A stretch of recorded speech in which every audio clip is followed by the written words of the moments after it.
Hello, everyone, and welcome to the Polaris Mazda webinar, Top Cybersecurity and Data Privacy Initiatives under the Biden Administration. My name is Anna Wright. I'm presenting today with my colleague, Emily Rouleau. This is me. Hi, everyone. I do a fair amount of cybersecurity work,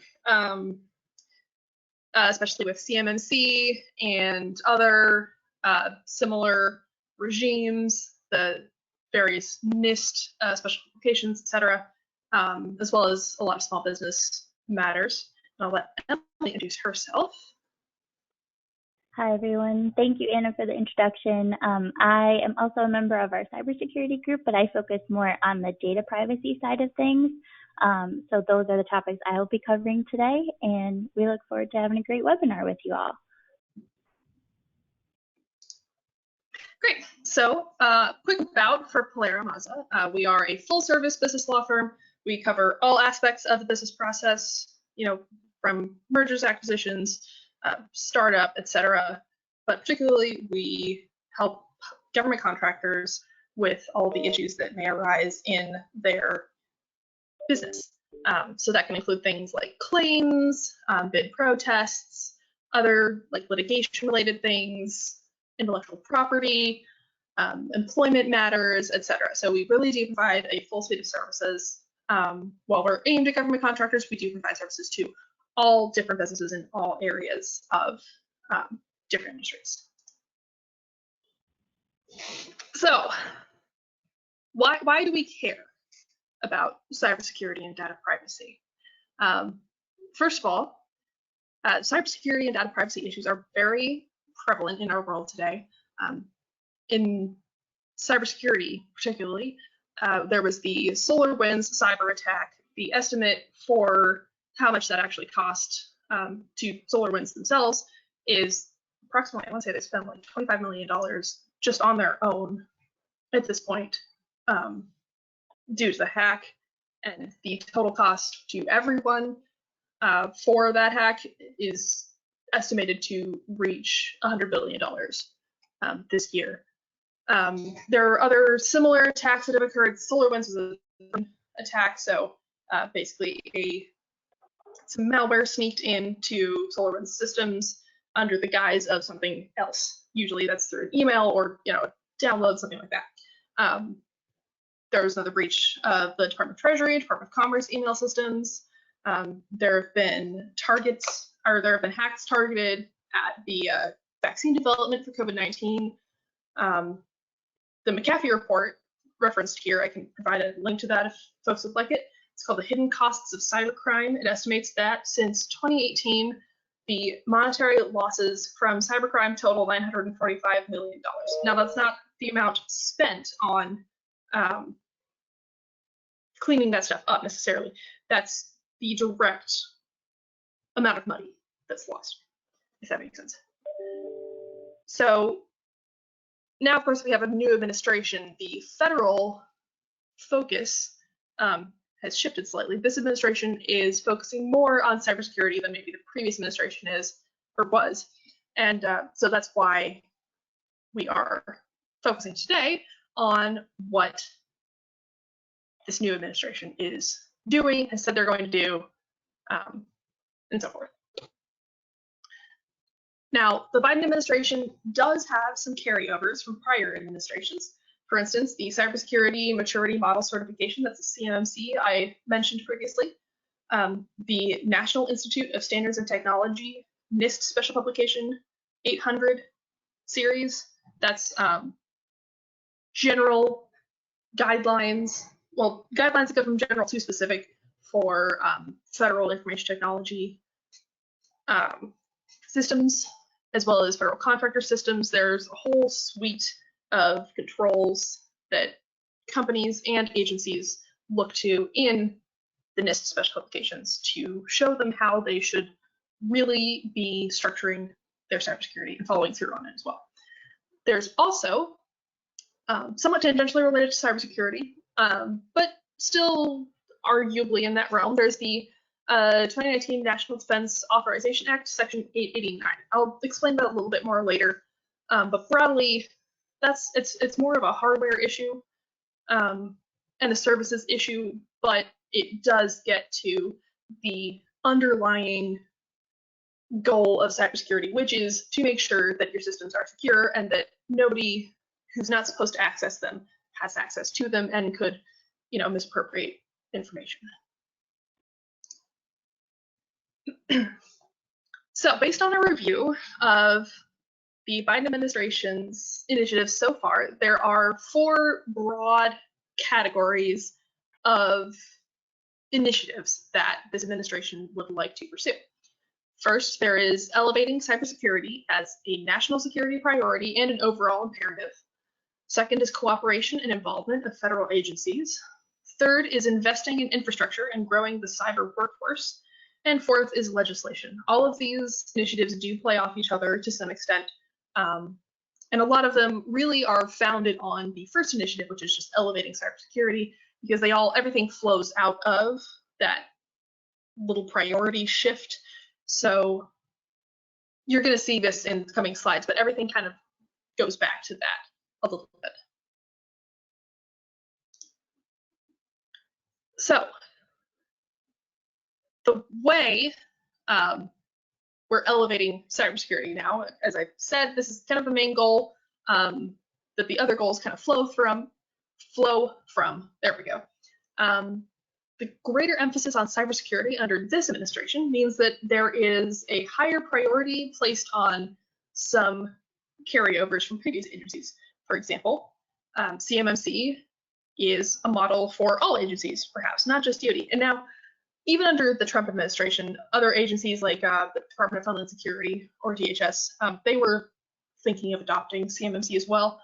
So that's kind of a carryover too. But now I've been hearing some noises from GSA about potentially adopting CMMC at some point in the future, and from other agencies as well. So yes, CMMC is geared toward protecting national security, especially with respect to defense-related information, but it can still serve as a possible framework that other agencies could use to protect sensitive information as well, and just to ensure that everybody is sort of on the same playing field with respect to cybersecurity, so you don't have contractor A over here who has great cybersecurity, everything's buttoned up tight, not a whole lot is going to get through. And then you have contractor B over here who forgot to reinstall their their antivirus software on their computer systems and doesn't require passwords for anything. So it's kind of an attempt to level the playing field there. And another part of this elevation of cybersecurity as a national security priority is investing in cyber infrastructure and the cyber workforce. So that can look like maybe some major appropriations. We have, we'll see how that goes, and investments in education for qualified folks. There is a pretty significant demand for qualified cybersecurity professionals right now, but the supply hasn't quite caught up yet. I think I talk about this later, but that's just a taste of what's going on. So that second initiative there is cooperation and involvement of federal agencies. So it's not going to be just DoD working to tackle cybersecurity. To this point, or up to this point, it's a lot of the cybersecurity initiatives have come from DoD, and that does make sense because DoD is the one that really has a lot of skin in this game. If they lose information, the results can be catastrophic. And the same is true, of course, the intelligence community and so on, but they tend to be a little bit more quiet about what they're doing. Other agencies, as I mentioned, looking to improve cybersecurity include, for instance, the Department of Homeland Security, the Department of State, General Services Administration, and so on. But the goal broadly here under the Biden administration is for agencies to work together and not to be kind of these little islands where they're trying to solve common problems on their own. The point is to make sure that if there's a common problem, everybody kind of takes a stab at solving it together. The Biden administration also is looking to establish and kind of redefine some executive agencies. The goal there is to enhance cybersecurity, not just on individual agency levels, for instance, DoD, but across all of the government, and promote cohesive government-wide strategies and initiatives. So examples of these new agencies or redefined agencies include an Office of the National Cyber Director, a Bureau of Cyber Statistics, establishment of a Chief Information Security Officer for the executive branch. That's a CISO that I have there. Bolstering CISA already exists. Maybe taking some recommendations from GAO. GAO does some studies on a lot of different topics, and one of the areas that they can study is cybersecurity.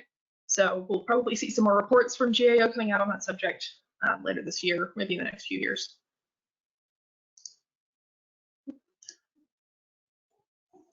Next, there is investing in infrastructure and growing the cybersecurity workforce.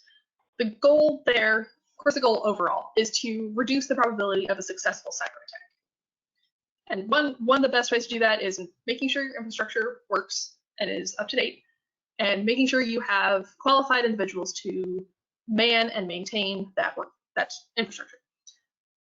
So now, as a lot of you probably know, no solution that you come up with is going to be 100% successful, because sneaky people are always going to be sneaky. That's just how it is. But enhanced infrastructure and workforce can significantly reduce frequency and impact of successful attacks. Like going back to my example of contractor A, who has pretty buttoned up cybersecurity, and contractor B, who doesn't even have passwords. Which one's going to be the easier target for a bad actor? It's going to be the one that's low-hanging fruit. Contractor B, who doesn't have any passwords, doesn't have any ways to check if somebody's getting into things that they shouldn't. So if we make all the targets harder to access, then that will reduce the probability that somebody's going to be successfully attacked. The Biden administration is also pursuing this infrastructure funding for both the private and public sectors, first focusing on government agencies.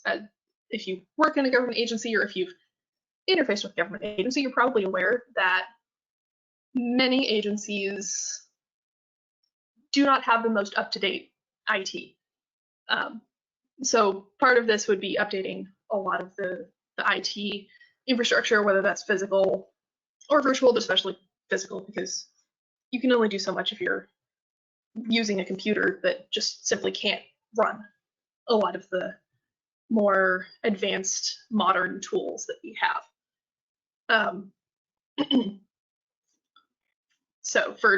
So as it says on the slide, that's for the public sector.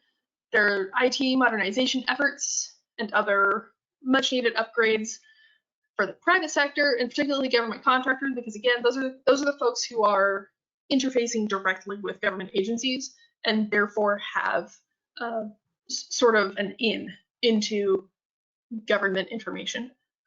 There's potentially funding for similar upgrades.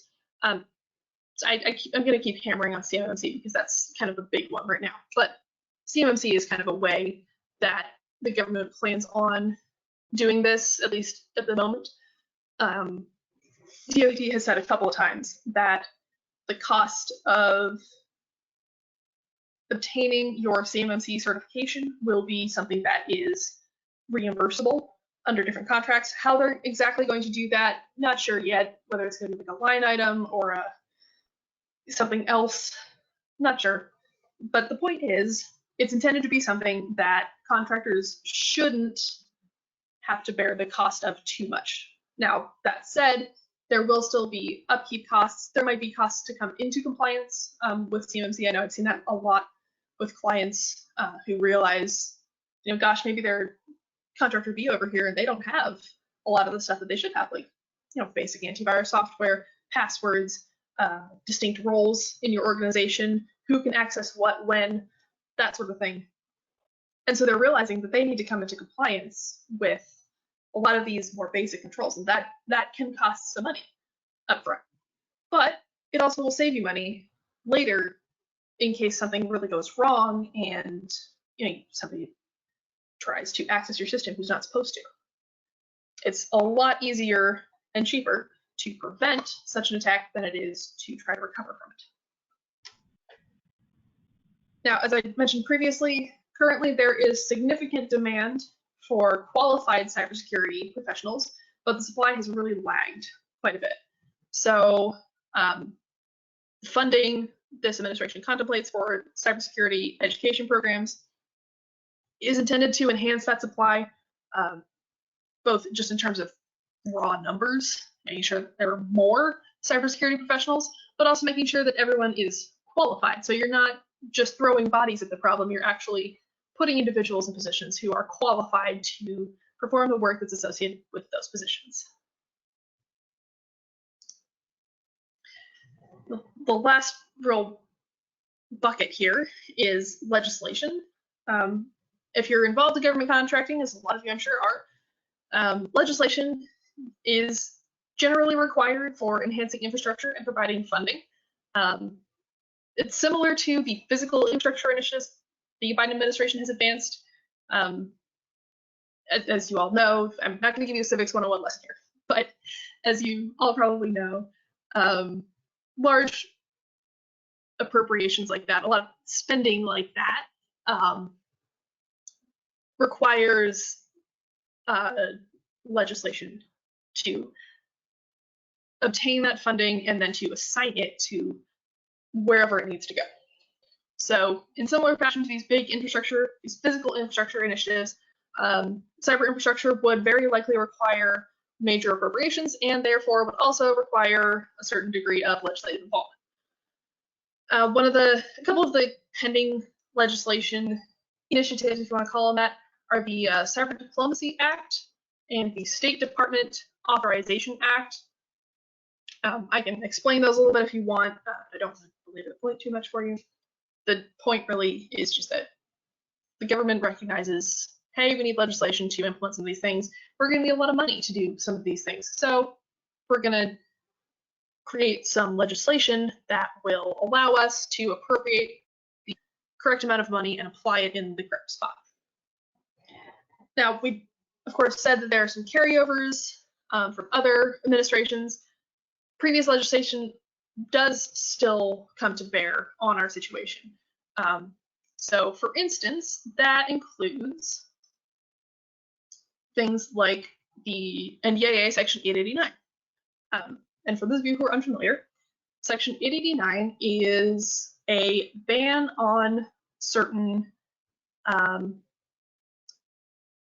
broadly IT and audiovisual goods and services that are manufactured or performed by companies that have certain ties to the government of the People's Republic of China.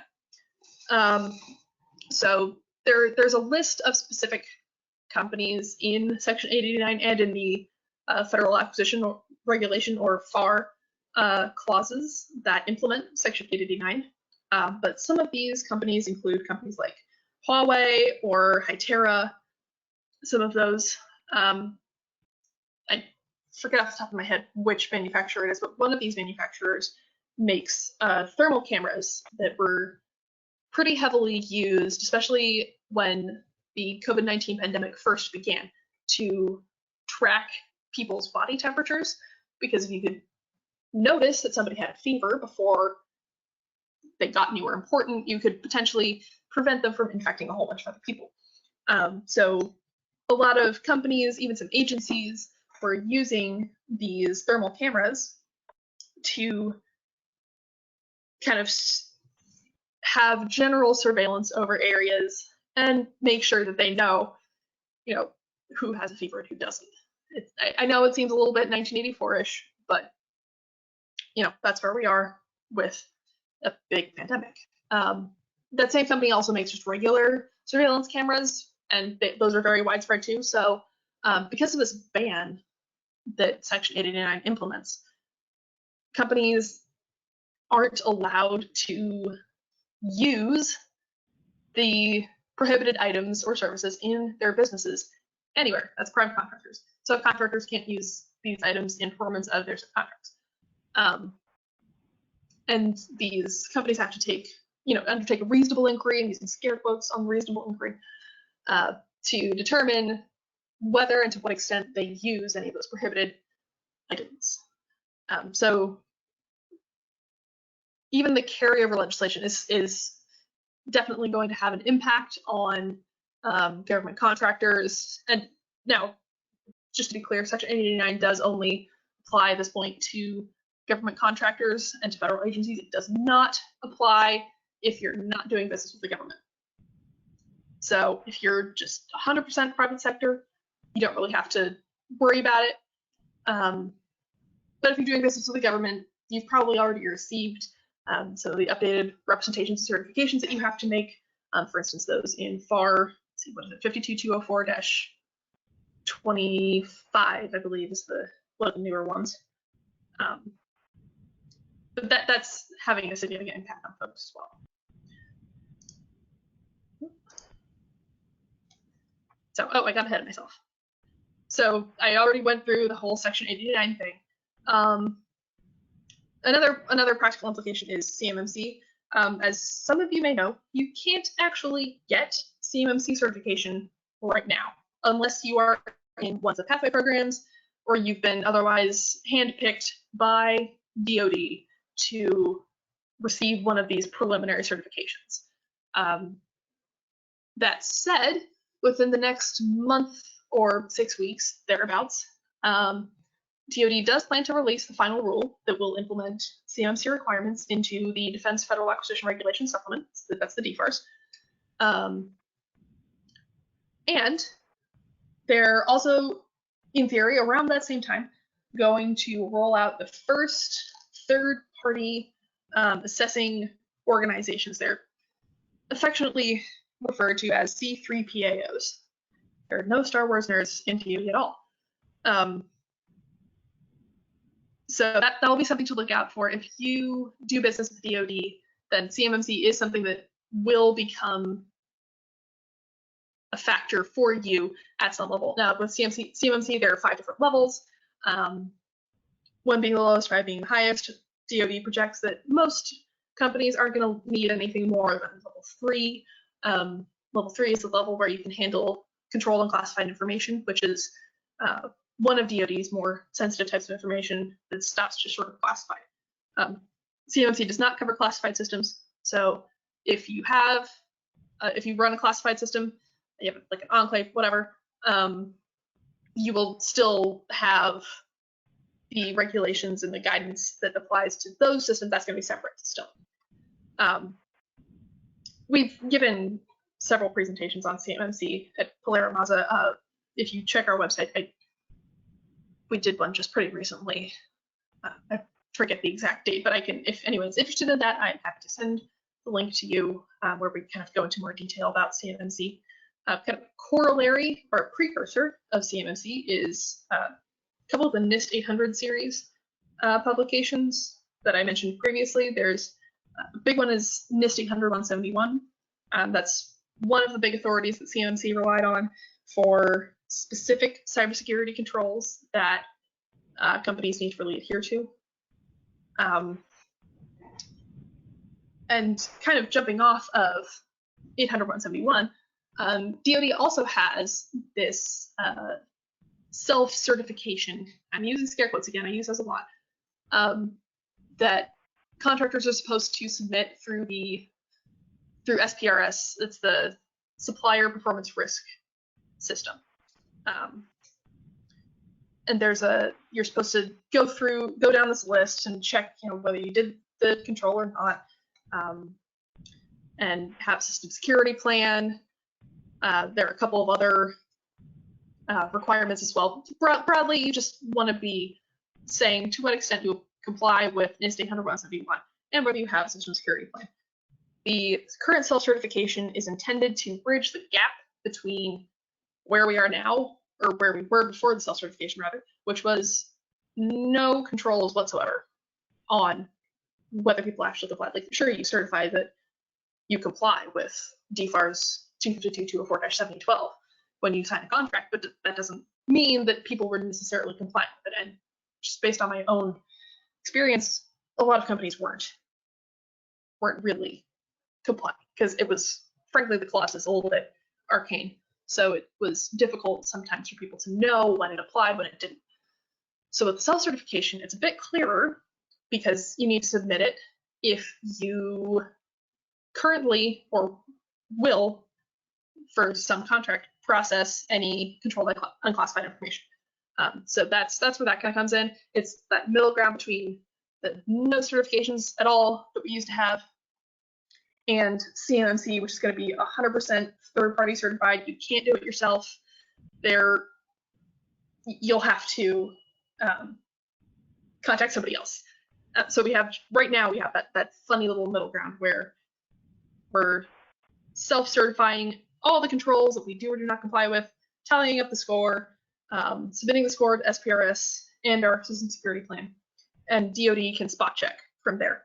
That is actually something that we at Employer Moz have been helping folks with, is submitting that self-certification, tallying up your score. The way the score is tallied is a little weird, and we've also been helping folks create a system security plan that will kind of plug any gaps they might have.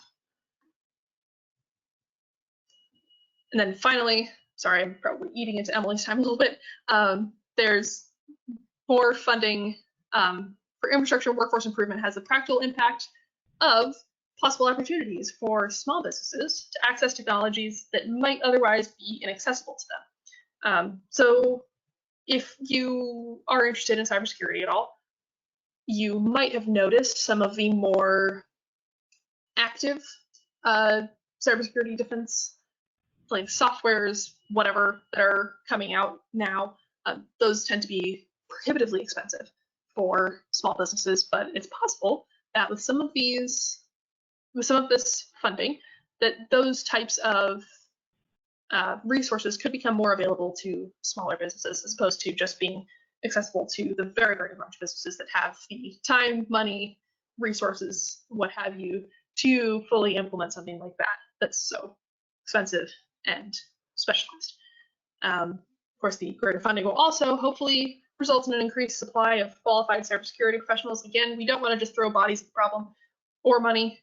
We want to throw qualified people at the cybersecurity issue to make sure that it actually gets solved and it's not just silly little stopgaps here and there, which is a problem that has happened and has been a contributor in a lot of these hacks that have occurred and in some of the other issues that have come up. So now I'll turn it over to Emily. Talk about data privacy. Thanks, Anna. Thank you, Anna. So a little bit different than President Biden and his administration's initiatives for cybersecurity, we also looked at data privacy initiatives. And unlike the cybersecurity initiatives, the data privacy ones are not as clear at this time. There weren't clear articulations of goals or upcoming laws or things of that nature at this time. But based on our review, we identified 5 areas that we think future initiatives may stem from. And these include hints or suggestions that we might move towards being a little more like the European Union in terms of data privacy protection. Vice President Harris's experience with data privacy as a California Attorney General, federal legislation, involvement of federal agencies, and state legislation. So the first category we will tackle are the hints to move towards the European Union and the standards that the European Union has established. As you are likely aware, the European Union passed the General Data Protection Regulation, or GDPR, in 2016.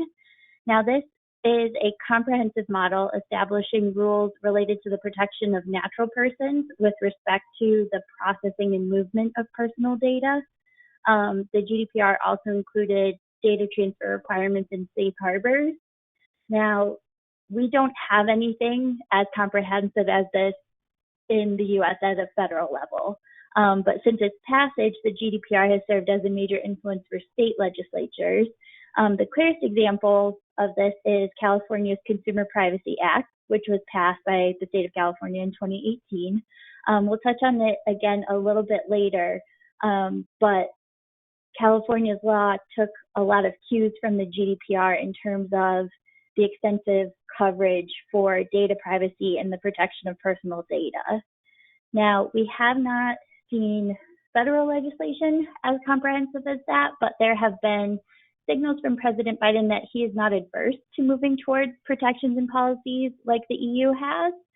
And in a specific area that caught our attention is that President Biden and his administration may look to creating a new framework for the transferring of data between the European Union and the US.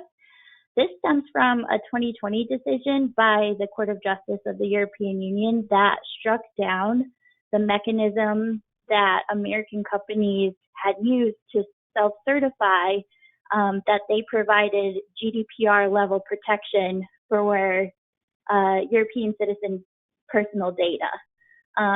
The Court of Justice of the European Union found that the US's mechanism didn't provide adequate remedies and didn't provide enough protection for personal data.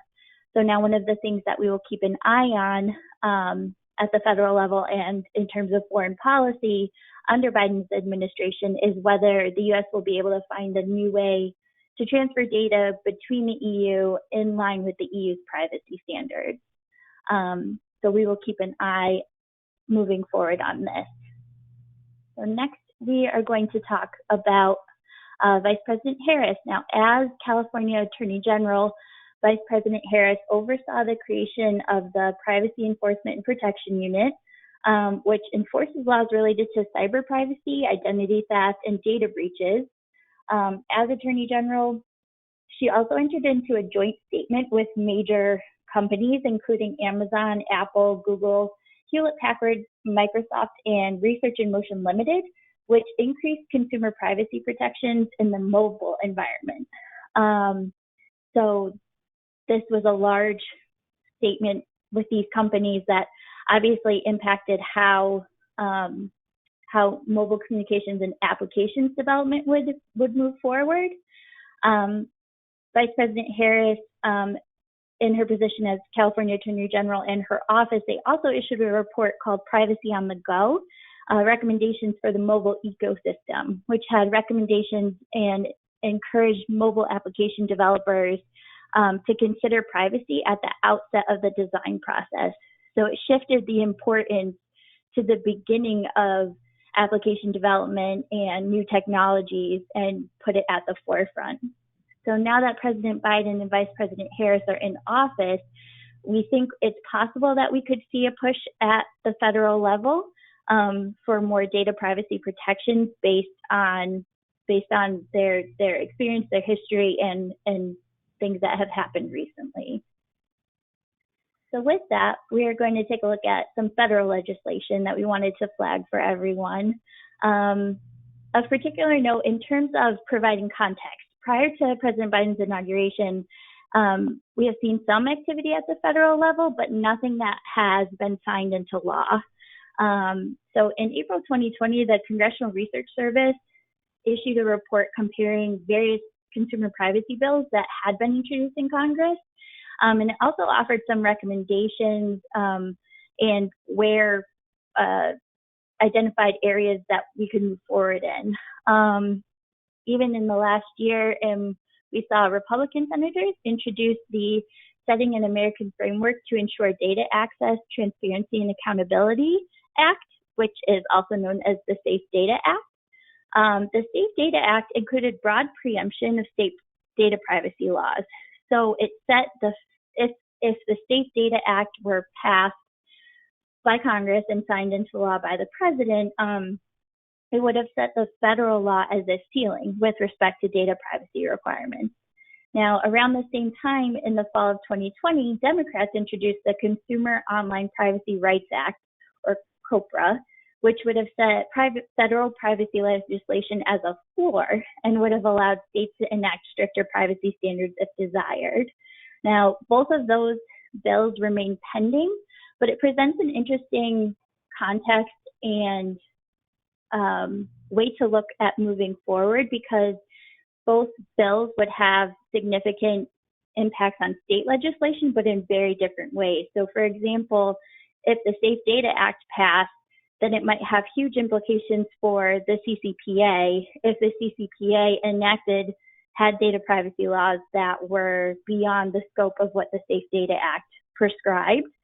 So we will have to see if those bills are pushed forward at all now under the new administration, or whether they are reintroduced or amended and that type of thing.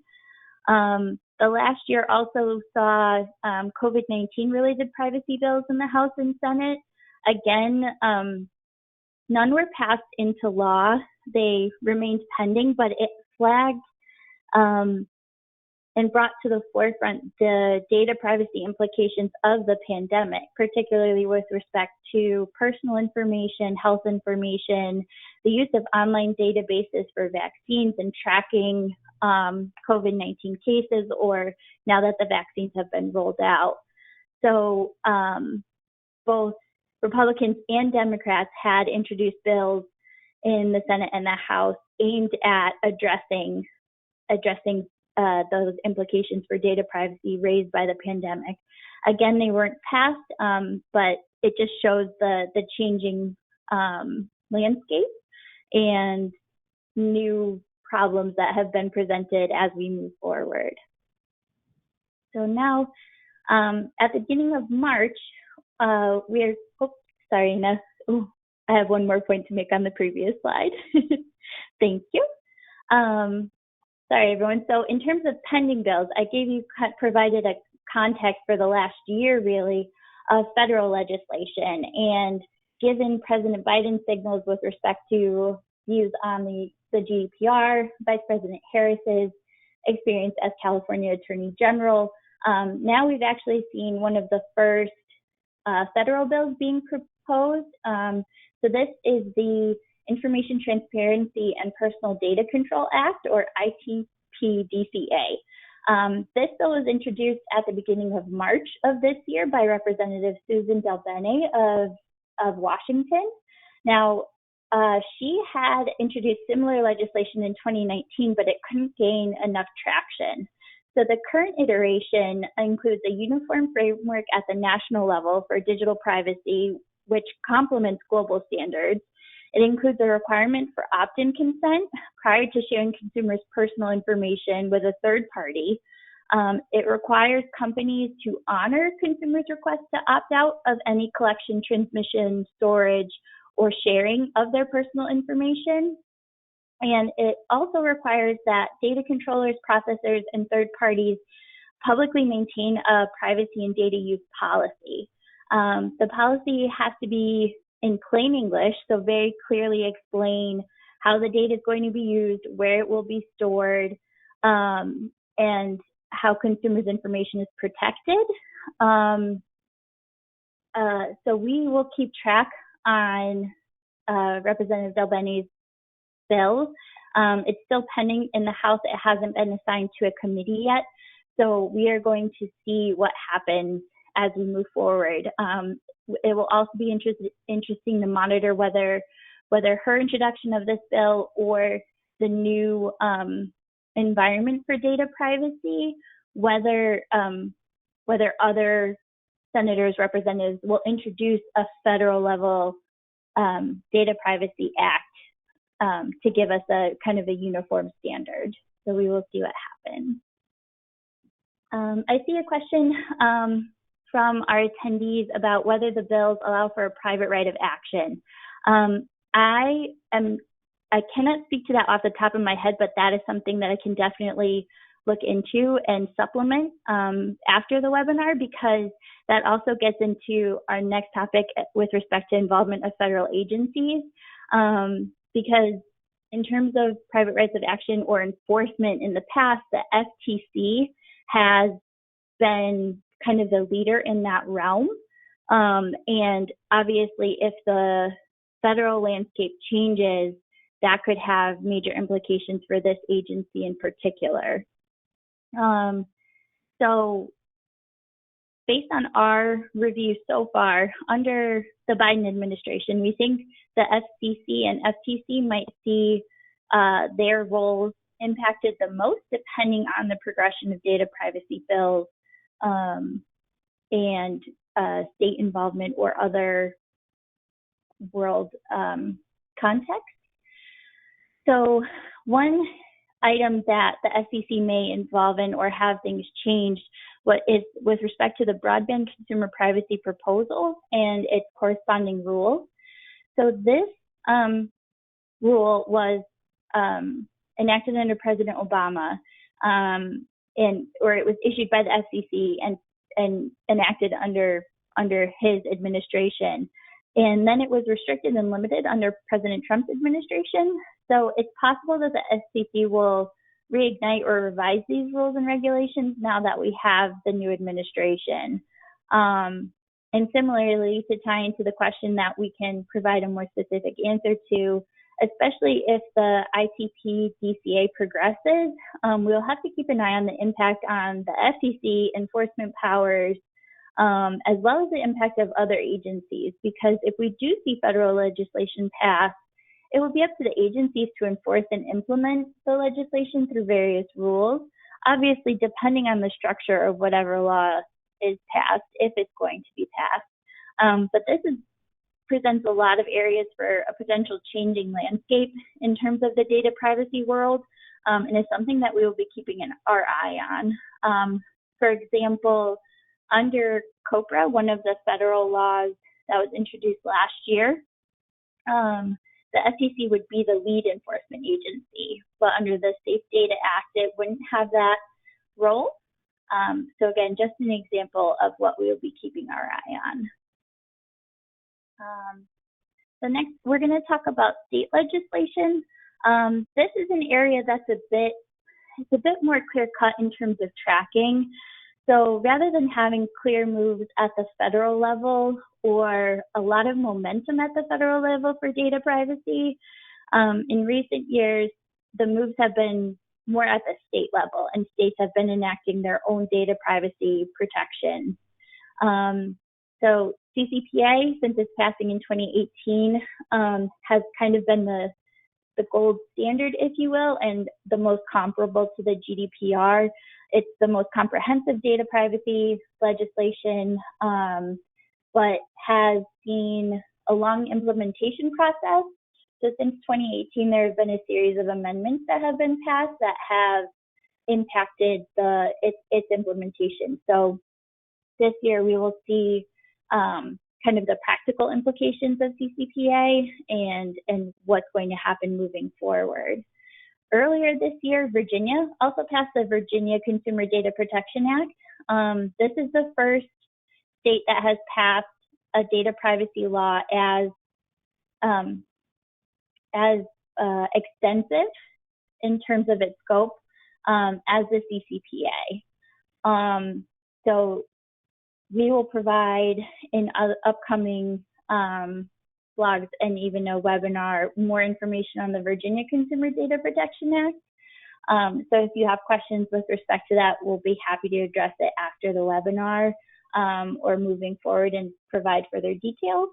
But the biggest takeaway now is that this is another extensive data protection act, but again at the state level. Now, there are also various bills pending in various state legislatures. Right now, 14 states have pending data privacy bills. Some states, including New York and New Jersey, have more than one. Most are in committee, but the Oklahoma Computer Data Privacy Act and the Washington Privacy Act are furthest along in the process. Each is obviously dependent on the state's legislative process, but hopefully we will see legislation get passed. In 2019 and 2020, we did not see many successful data privacy bills at the state level. Our colleague Dave Schaefer and I had given a webinar previously about the state of data privacy at the state level. And what we found was that a lot of the bills were either changed to have a task force to study the impact of data privacy and protection laws before actually implementing a data privacy scheme at the state level. There were some failed bills as well, and other bills that were catered to a very specific either subset of companies, a particular industry. So we did not see the broad sweeping data privacy protections that are included in CCPA and now the Virginia Act. So we will see what happens with respect to the new legislative sessions at the state level, and we can see whether the new administration has an impact on how states will move forward. So to wrap it all up, in terms of what we found for data privacy and its practical implications, overall, we think it's likely that we will continue to see a piecemeal approach to data privacy, particularly at the state level. It's unclear whether a federal privacy law could gain enough traction, but we think the new administration may push for one, and also has changed the environment that data privacy discussions and proposed bills are in. So it's possible that we will see a push at the federal level. So in the meantime, we think the states will continue to take the lead with respect to data privacy laws. The extent of such coverage of those laws, so who they apply to, what they will require, continues to differ state to state. So we will keep an eye on that. We also think we need to look for negotiations with the European Union for the creation of a transatlantic framework for the transfer of personal data between the EU and the US. And our best recommendations at this time would be to identify where you or your companies operate, what information you have and have access to, and what information you really need. That way you can ensure compliance with state laws, depending on where you are located and where you work and do business, allocate resources appropriately, and also allocate risks as you move forward.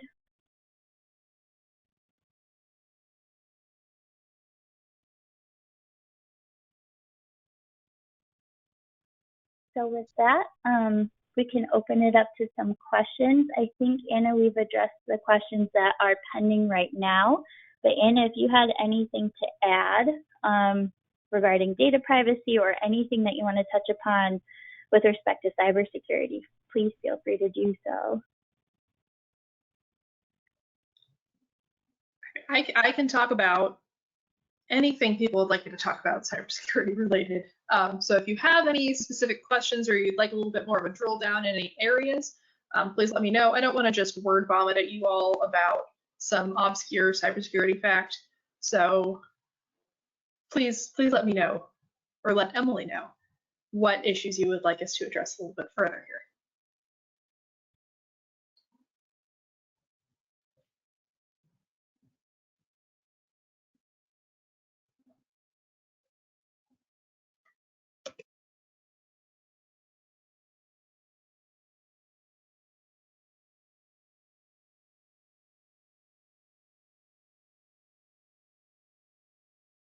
Okay, it looks like, Anna, we have one question. Oh, we have a question. The first I see is, does the workforce investment follow the NICE framework?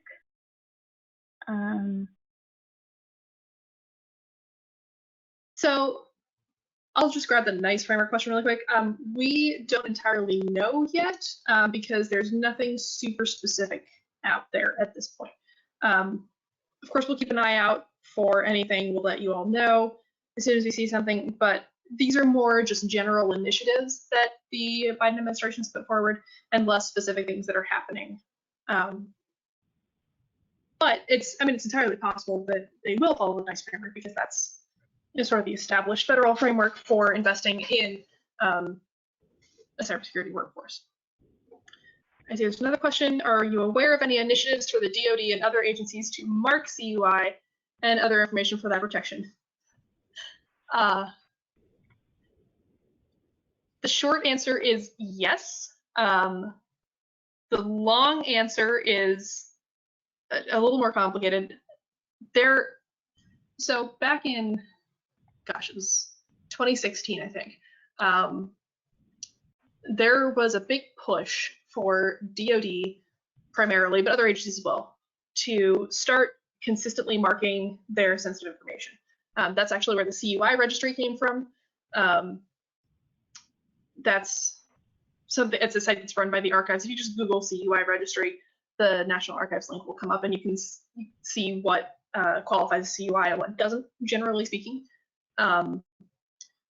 So DoD is supposed to be marking all of their CUI consistently. So that means marking it with the controlled unclassified information marking, the controlled unclassified information marking. There we go. Wow. And sometimes there are different subdivisions of CUI as well, and they have specific requirements for markings. But DoD really is supposed to be marking CUI because at the end of the day, it is DoD or whatever government agency that controls this information. It's their responsibility to ensure that information is properly marked so that everybody knows what they're supposed to do with the information. If something's not marked as CUI, how are you supposed to know that you should treat it like CUI? Other than, if you go to the CUI registry and you see that it's definitely on there as some category of information that should be marked as CUI, then you might want to talk to your contracting officer and say, hey, I noticed this piece of paper contains information that sure looks like it's on the CUI registry. Can you provide some guidance there? That's what we've been telling folks to do for a while, is to just go back to the contracting officer because they're the only ones who can mark things that way for you. Some contracting officers go the other direction and mark everything as CUI, even if it's just like a tax form. But there is, yes, the answer is yes, there is a push within DoD to consistently mark things as CUI. Although the other caveat there is that DoD was not required to replace any of the quote-unquote legacy markings that were already present. So that's stuff like FOUO, especially. There are a couple other ones as well, but FOUO is the one that comes up the most. And DoD wasn't required to go back and revise all those. So if you're working with older information, you might run into a lot of these markings that don't specifically say CUI. And in that case, it'll be more of a case-by-case analysis, because not everything that's marked as FOUO is strictly speaking going to be CUI. A lot of it is, but not all of it. Oops. There we go. All right, I believe the next question is for Emily. Yes. So the Virginia Consumer Data Privacy Act, it applies to Virginia residents, and it gives them the right to access, correct, delete, and opt out of the sale and processing for targeted advertising purposes, their personal information, and it adopts a data protection assessment requirement, and it includes some other terminology that differs from the CCPA and GDPR, in that the terms controller and processor are used in their regulations or in their requirements. The Virginia Consumer Data Privacy Act, it also differs from the CCPA, and this gets to an earlier question that I can speak a little bit more clearly to now. It leaves enforcement up to the Virginia Attorney General. So there's no private right of action for consumers. Under the California law, consumers do have the private right of action, so that is one of the main differences between the two laws. And then if you have more specific questions, please send them my way. In terms of what we see as the impact to small businesses in relation to additional state level laws on data security and privacy, I think overall what is going to happen is small businesses are going to have to pay attention to what the requirements are, not only with respect to if there was a data breach or notification requirements, but what they have to allow consumers to do at the outset. So say a consumer is visiting a website, whether there are obligations to permit them to opt out, to know where their information is going or being used. So I think it's going to be almost like an earlier step in the process that small businesses might have to pay attention to. But we also caution that small businesses should check whatever jurisdiction they're in, the applicability of certain laws is going to depend on either the size of the company or the population of a certain area. So it's possible that small businesses will be exempt from data privacy requirements under new laws. So again, unfortunately, it's a state-specific inquiry that we'd have to know, but so I would recommend, check and make sure that you fall under coverage of any particular state's laws first. And then the implication will be more on what do you have to tell your customers or ensure that they know with respect to protection of their information. Okay, Anna, I think the next questions are for you. Yes, so I'm going to answer these in reverse order. Someone asked, is CMMC being rolled out to the civilian side of the government sector to replace the current NIST regulations? No, not at this time. It is also not replacing the NIST guidelines. NIST is used as sort of a general framework for things, and then agencies are responsible for implementing those controls or not on an individual agency level. At this point, that could change, of course. The government could at some point decide we're going to make all agencies comply with X, Y, and Z controls at all times. That's unlikely, though, because different agencies have different needs. So while CMMC may be rolled out to other civilian agencies in particular, that doesn't necessarily mean it's going to replace a lot of things. And there's no, screw it. All right, there's another question. Is Office 365 CMMC compliant, or can it be made CMMC compliant? Something I should have mentioned earlier. I apologize, I forgot.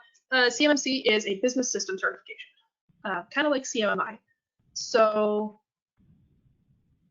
CMMC will not be looking at necessarily all of the products you use, but more at the way you're using them. Now, if you have a product that's clearly not compliant, if you have a product that clearly has a sorry, someone just knocked on the door, a major security gap or whatever, that wouldn't be a great thing to use. So if there's something with a giant known hole in it. But the point, generally speaking, is we're not going to be looking at individual products as much to see if they are CMMC compliant. It's going to be easier business CMMC certified. There is currently FedRAMP compliance. That's like a cloud computing certification and compliant. It's different from CMMC. It's been around for a while, but certain Microsoft products do fulfill the federal requirements. There are different levels of that. It's a fairly complex regime that is probably a little much to get into right now. But suffice to say, it's going to be less about is your product compliant and more about is the way you're using it compliant? What options do you have turned on? Can you report things correctly? And of course, the fundamental question, what level of CMMC do you need? If you only need level 1, there's going to be a lot of stuff you don't have to worry about. But if you, for whatever reason, need level 5, then you have a lot more things to worry about. So that would play into whether you need particular products or not. I think we might have time for one more question. Looks like there's one for Emily here. Yeah, all right. So with respect to Virginia provisions applying to the data of employees, in addition to customers. Based on my reading of the statute, I would say yes, because the Virginia law defines personal data very broadly. It defines personal data to include any information that is linked to an identifiable natural person. And it also gives it, and its remedies are addressed to Virginia residents. So I think there's going to be kind of that second level, but if an employee is a Virginia resident, I think all of those acts apply to residents, regardless of whether they're an employee or a customer. I think it's a broad sweeping protection Virginia residents with respect to their data. All right, so I think that is all we have time for. Thank you very much, everyone, for attending. We will have a recording of this available as well as the slides on our website in the future, probably within the next 24 hours or so. GoToWebinar will probably also send you a recording. They usually do. But if you have any other questions, concerns, whatever, please feel free to reach out to us at the email addresses listed here. We're always happy to help out. And with that, yeah, take care, folks. Thanks, everyone.